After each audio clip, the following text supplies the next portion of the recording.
Falar um pouquinho hoje sobre cirurgias. Recentemente, nós falamos sobre a prótese de mama. Muitas dúvidas chegaram sobre outros procedimentos cirúrgicos. Por isso, nós convidamos para voltar o programa e ele está aqui. Agradeço a gentileza do retorno do cirurgião plástico, Dr. Rodrigo Credidio. Prazer tê-lo conosco mais uma vez. Obrigada pela gentileza da presença. Eu que agradeço novamente pelo convite. Muito obrigado. Doutor, o bate-papo sobre a implantação das próteses foi um sucesso, né? Das bom. mamas. Agora a gente quer conversar um pouquinho sobre a abdominoplastia e a famosa lipoaspiração. Hoje, inclusive, além da lipoaspiração, a gente tem outras opções, né? Que são menos agressivas e a gente vai falar sobre isso no decorrer do programa. Mas para a gente começar, quais são os motivos que geram a necessidade de realizar uma abdominoplastia? Então, a abdominoplastia é o seguinte, o abdômen ele é composto de estruturas que se adaptam à hipertensão intraabdominal, que pode ser por uma gestação, né? Um bebê pode ter até, normalmente, de 3 a 4 quilos, imagine aquilo dentro da cavidade abdominal, que é onde tem nossos órgãos, intestinos, etc. E diante de um problema extremamente comum atualmente, que é a obesidade. Então, nós temos gordura intraabdominal. Com a proliferação da gordura intraabdominal, essa gordura iria esmagar os demais órgãos. Para isso não acontecer, a aponeurose, que ela é um tecido conjuntivo denso, mais ou menos, parece um xadrez à disposição das fibras dela. Elas vão se afastando para comportar aquele conteúdo intraabdominal.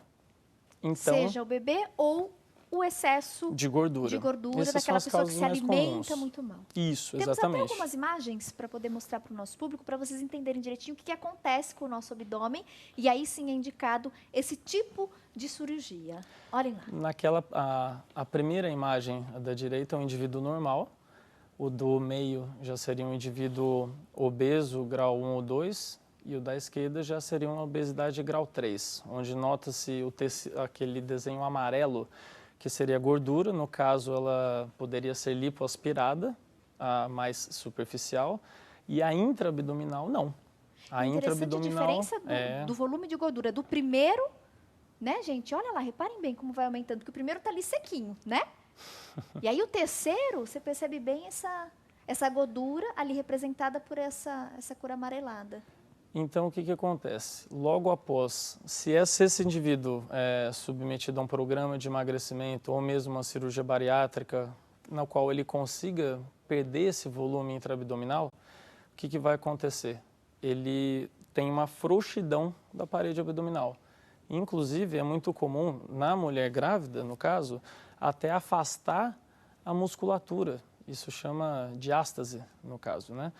Então, após uma alta mudança do volume intraabdominal, seja por gravidez ou obesidade, a partir do momento que essa pessoa não tem mais isso, ela torna-se com abdômen flácido, não só a pele, mas a parede abdominal. Porque algumas vezes com a academia você fortalece a musculatura, o músculo até volta, o abdômen pode ficar um pouquinho mais reto, mas às vezes a pele ela estica demais, flácida. Exatamente, até o limite da capacidade de extensão das fibras de colágeno e elastina. Então, a abdominoplastia, ela não então, volta. Ela é indicada, por exemplo, no caso daquelas gestantes que não conseguiram voltar, né, com o corpo de antes, ou aquelas pessoas que de repente emagrecem muito e ficam com a pele flácida, de repente até por alguma outra cirurgia, mas houve aquele acúmulo de pele. Ou também essa questão do afrouxamento da parede abdominal. Parede abdominal. Isso, parede abdominal. Como é feita essa cirurgia na prática? Como é que acontece? Qual o procedimento realizado, doutor? Então, pode ser feita a abdominoplastia tradicional, na qual você faz uma incisão, descola o retalho, puxa o excesso de pele e se a pessoa tiver emagrecido o suficiente para você fazer uma aplicatura, ou seja, diminuir esse volume através da costura, né, da aponeurose, reposicionando a anatomia muscular original, você retira esse retalho e fecha-se normalmente. Agora, se existe também a possibilidade de associar a abdominoplastia à lipoaspiração. Porque, por exemplo, seria um caso assim, eventualmente até de estética. É muito comum mulheres que tiveram seus filhos, etc., ganharem peso na gestação. Por coincidência, por ter aumentado o apetite dela, aumenta de ingesta calórica, acumulou gordura. Então, depois que já tiveram os filhos, a mulher geralmente gosta de voltar com o corpo de como era antes. Então, realiza-se a lipoaspiração. Aí, quando você faz a lipoaspiração, esvazia muito, sobra muita pele. Porque você tira todo aquele excesso de gordura, Isso. automaticamente vai sobrar pele. Perfeitamente. Aí a Raciocínio abdominoplastia vai tirar aquele excesso de pele. Ela tira o excesso de pele e corrige a diástase. Você aproveita que já está realizada a incisão, já está aberto, já está visível, você aproxima essa musculatura dos retos abdominais e eventualmente até dos oblíquos externos que se afastaram. Então você reconstitui, reposiciona a anatomia original do abdômen. Quais são os cuidados pré e pós-operatório nessas circunstâncias da abdominoplastia e da lipoaspiração, doutor? Então, principalmente da abdominoplastia, que você tem um retalho que precisa ser devidamente nutrido, o maior cuidado seria a questão da paciente ser fumante, por exemplo. É muito complicado trabalhar com tabagismo e retalhos, porque você Ou seja, precisa... é contraindicado para quem fuma. É uma contraindicação relativa, mas assim, pacientes mais jovens, que a gente fizer assim, uma cirurgia menos agressiva, um descolamento bem mais inferior no caso, ela pode ter chances assim de não ter nenhum tipo de sofrimento no retalho. Me tira uma dúvida, doutor, nessa Sim. questão do retalho que você comenta na abdominoplastia. Então, você vai, aquele excesso de pele que a pessoa tem, você vai esticar essa pele. E aí, aquela sobra, você tira e descarta, ou aquela sobra, ela fica como se fosse escondida em alguma região aqui? Não, Você ela é descarta. removido e descartado.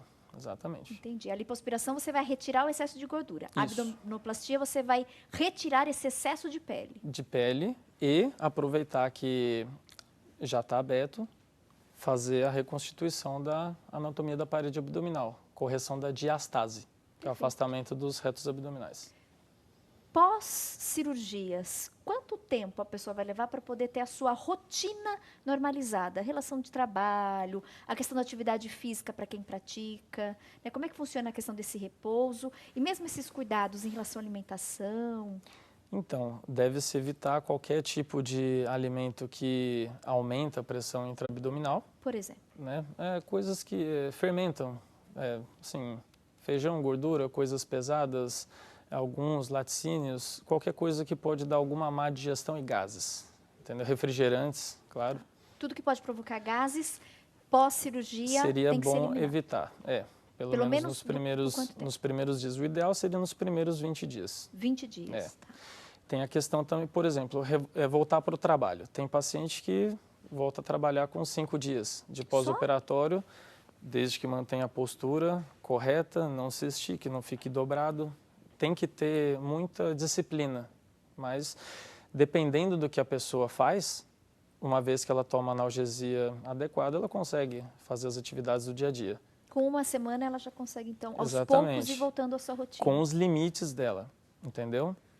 Mas... A cicatrização completa. A cicatrização, assim, vida normal, como se nada tivesse acontecido, 90 dias. Com 90 dias você está liberado para fazer academia, fazer qualquer atividade física, de qualquer intensidade, sem problema algum. 90 dias.